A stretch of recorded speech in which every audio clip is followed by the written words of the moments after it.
చిన్నోళ్ళకి ఎన్ని కష్టాలు తెలుసు అసలు. ఇగో పెద్దోళ్ళు ఉంటారు ఇంట్లో, మమ్మీ డాడీ అక్క అన్న ఉంటారు. మేము చిన్నోళ్ళం, వాళ్ళు మాతో ఆడుకుర్రు పెరిగిపోయారు, మంచిగా ఎంజాయ్ చేసుకుర్రు. వాళ్ళకి ఒక్కళ్ళు ఉండే ఆడుకోవడానికి. మా టైం వచ్చేకాడికి ఎవ్వరు లేరు. రా ఆడదామంటే రారు, వాళ్ళకి ఇంట్రెస్టే ఉండదు, ఎక్కువ అంటారు. ఇది గివ్ రెస్పెక్ట్ టేక్ రెస్పెక్ట్ లెక్క ఉండాలి. యూ ప్లే ఐ ప్లే, అంతేగాని ఆడరు.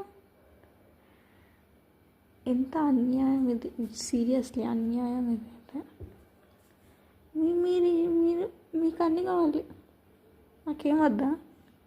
మేము మనుషులేమో మాతో ఆడుకోవచ్చు కదా. మీరు రిలాక్స్ తల్లి, మాతో ఏం రిలాక్స్, మాతో ఎప్పుడు కొట్లాటలే పెట్టుకోండి. మీరు ఇప్పుడు శాంతిగా ఉన్నది లేదు మీతో అసలు.